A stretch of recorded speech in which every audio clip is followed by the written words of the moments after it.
ಯಾರೋ ಮೂರ್ಖ ಒಬ್ಬ ಹೇಳ್ತಾನೆ ದೇವಸ್ಥಾನಗಳನ್ನೆಲ್ಲ ಎಲ್ಲೆಲ್ಲಿ ದೇವಸ್ಥಾನಗಳ ಮಾಡಿ ಹಿಂದೆ ಎಲ್ಲ ಆಗಿದ್ದಂತ ತಪ್ಪುಗಳಿಗೋಸ್ಕರ ಎಂತ ಮಸೀದಿಗಳನ್ನ ಧ್ವಂಸ ಮಾಡಿ ದೇವಸ್ಥಾನಗಳನ್ನು ಕಟ್ಟಿಸ್ತೀವಿ ಅಂತ.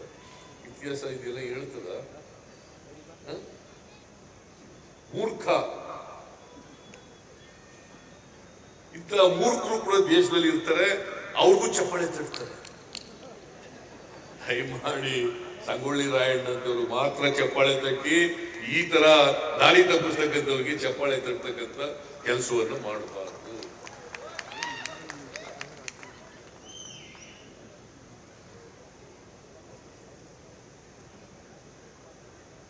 ಮಾಡಬಾರದು.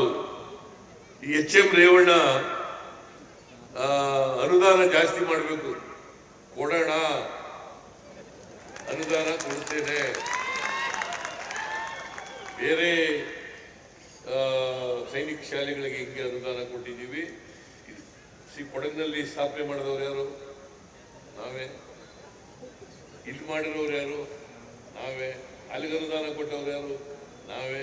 ಇಲ್ಲಿಗೆ ಅನುದಾನ ಕೊಡ್ಬೇಕಾಗಿರೋರು ಇಲ್ಲೂ ಕೊಡೋಣ. ಆದ್ರೆ ಯಾಕೆ ಅನುಮಾನ ಬಂತು ನನಗಂತೂ ಗೊತ್ತಿಲ್ಲ. ನಾವು ಅಧಿಕಾರಕ್ಕೆ ಬಂದು 8 ತಿಂಗಳಾಗಿರೋದು, ಈಗ ಇನ್ನು 8 ತಿಂಗಳಾಗೇ ಇಲ್ಲ. ಅನುದಾನ ಕೊಡೋಣ, ಉಳಿದಂತ ಎಲ್ಲ ಕೆಲಸಗಳನ್ನು ಪೂರ್ಣಗೊಳಿಸೋಣ, ಪ್ರಾಧಿಕಾರಕ್ಕೆ ದುಡ್ಡು ಕೊಡೋಣ, ಆಮೇಲೆ ಮಹಾಂತೇಶ ಕೌಜಲ್ಗಿ ಹೇಳದಂತ ಅವ್ರ ಕ್ಷೇತ್ರದ ಕೆಲಸಗಳನ್ನು ಮಾಡಿಕೊಳ್ಳೋಣ, ಅದು ಮಾಡಿಕೊಳ್ಳೋಣ. ಮಹಾಂತೇಶ ಕೌಜಲ್ಗಿ ಇದೆಯಲ್ಲ, ಒಬ್ಬ ಸಭ್ಯ ರಾಜಕಾರಣಿ ಅಂತವರು ರಾಜಕಾರಣದಲ್ಲಿ ಇರಬೇಕು. ಯಾರ್ಯಾರೋ ಬಂದ್ಬಿಡ್ಬಾರ್ದು ರಾಜಕಾರಣಕ್ಕೆ.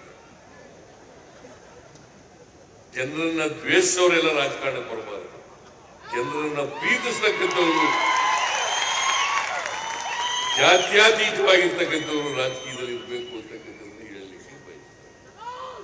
ಅದರಿಂದ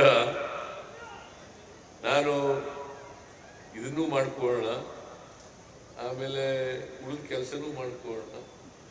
ಆಮೇಲೆ ಇನ್ನೊಂದು ಏನು ಹೇಳಿದ್ದಾರೆ ಅಂತಂದ್ರೆ, ಕರ್ನಾಟಕದವರಿಗೆ ಹೆಚ್ಚು ಜನರಿಗೆ ಅಡ್ಮಿಷನ್ ಸಿಗ್ಬೇಕು, ಪ್ರವೇಶ ಸಿಗ್ಬೇಕು ಅಂತ ಹೇಳಿದ್ದಾರೆ. ಅದ್ರ ಬಗ್ಗೆನೂ ಕೂಡ ನಾನು ಪರಿಶೀಲನೆ ಮಾಡ್ತೇನೆ ಅಂತಕ್ಕಂಥ ಮಾತುಗಳನ್ನು ಈ ಸಂದರ್ಭದಲ್ಲಿ ಹೇಳಲಿಕ್ಕೆ ಬಯಸ್ತಾ ಇದ್ದೇನೆ. ಮತ್ತೆ ನಾನು ಮುಖ್ಯಮಂತ್ರಿ ಆದ್ಮೇಲೆ, ಈ ಸಾರಿ ಮುಖ್ಯಮಂತ್ರಿ ಆದ್ಮೇಲೆ ಚುನಾವಣಾ ಪೂರ್ವದಲ್ಲಿ 5 ಗ್ಯಾರಂಟಿಗಳನ್ನು ಜಾರಿಗೆ ಕೊಟ್ಟಿದ್ದೆ. ಭರವಸೆ ಕೊಟ್ಟಿದ್ದು 5 ಗ್ಯಾರಂಟಿಗಳನ್ನ ಅಧಿಕಾರಕ್ಕೆ ಬಂದ ತಕ್ಷಣ ನಾವು ಮಾಡ್ತೇವೆ ಅಂತ ಹೇಳಿದ್ವಿ. ಇವತ್ತು ಬಹಳ ಸಂತೋಷ ಆಗ್ತಾ ಇದೆ ನನಗೆ. 8 ತಿಂಗಳೊಳಗಡೆನೆ 5 ಗ್ಯಾರಂಟಿಗಳನ್ನ ಜಾರಿಗೆ ಕೊಟ್ಟಿದ್ದೀವಿ, ಅವು ಜಾರಿ ಆಗ್ತಾ ಇದ್ದಾವೆ. ಈ ವರ್ಷ 38,000 ಕೋಟಿ ರೂಪಾಯಿಗಳನ್ನ ಖರ್ಚು ಮಾಡ್ತಾ ಇದ್ದೀವಿ. ಮುಂದಿನ ವರ್ಷ 58,000 ಕೋಟಿ ರೂಪಾಯಿಗಳನ್ನ ಖರ್ಚು ಮಾಡ್ತೀವಿ. ನಮ್ಮ ಮೇಲೆ ಟೀಕೆ ಮಾಡ್ತಾ ಇದ್ರು, ಸಿದ್ದರಾಮಯ್ಯ ಮಾಡಕ್ಕಾಗಲ್ಲ, ಈ ಗ್ಯಾರಂಟಿಗಳನ್ನ ಜಾರಿ ಕೊಡಕ್ಕಾಗಲ್ಲ, ಒಂದು ವೇಳೆ ಕೊಟ್ರೆ ರಾಜ್ಯ ದಿವಾಳಿ ಆಗ್ಬಿಡುತ್ತದೆ ಆರ್ಥಿಕವಾಗಿ.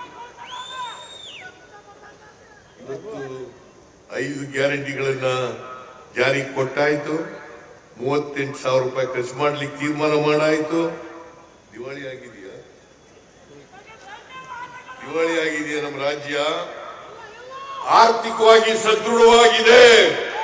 ದುಡ್ಡಿಲ್ಲ ಅಂತ ಸುಮ್ಮನೆ ಇವರೇ ಪ್ರಚಾರ ಮಾಡೋದು. ದುಡ್ಡಿಲ್ಲದವರೇ 5 ಗ್ಯಾರಂಟಿಗಳನ್ನು ಜಾರಿ ಮಾಡಕ್ಕಾಯ್ತಿದ್ದ? 5 ಗ್ಯಾರಂಟಿಗಳನ್ನು ಜಾರಿ ಮಾಡಕ್ಕಾಯ್ತಿದ್ದ? ದುಡ್ಡು ಇದೆ, ಅಭಿವೃದ್ಧಿ ಕೆಲಸಗಳನ್ನು ಮಾಡ್ತೀವಿ. ಈಗ ಹೇಳಿದ್ರಲ್ಲ, ಮಹಾಂತೇಶ ಕೌಜಲ್ಗಿ ಹೇಳಿದ್ರಲ್ಲ, ಅಕ್ಕಿ ಕೊಡ್ತಕ್ಕಂಥ ಕಾರ್ಯಕ್ರಮ, ಅನ್ನಭಾಗ್ಯ ಕಾರ್ಯಕ್ರಮ ನಿಮ್ಮ ಜಿಲ್ಲೆಯಲ್ಲಿ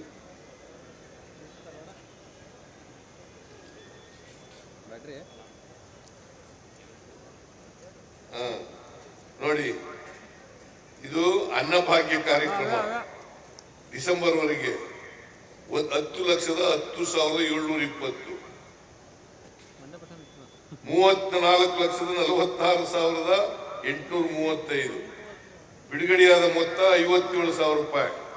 ದುಡ್ಡಿಲ್ದವರಿಗೆಲ್ಲ ಬಿಡುಗಡೆ ಮಾಡಕ್ ಆಯ್ತಿತ್ತ? ಶಕ್ತಿ ಯೋಜನೆ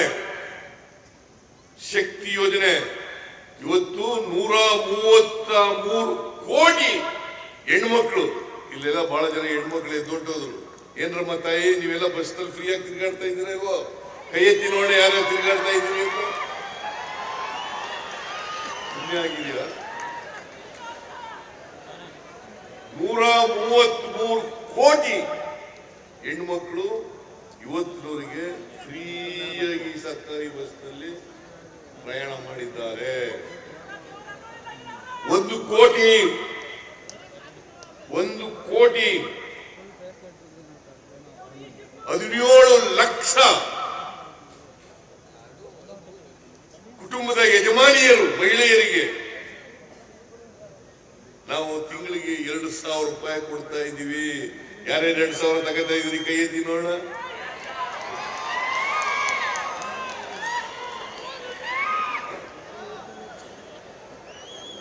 ಅನ್ನಭಾಗ್ಯ ನಾವು 5 kg ಅಡಿಷನಲ್ ಆಗಿ ಕೊಡ್ತೀವಿ ಅಂತ ಹೇಳಿದ್ದು 170 ರೂಪಾಯಿ. ಯಾರ್ಯಾರು ಬರ್ತಾ ಇದೆ? 170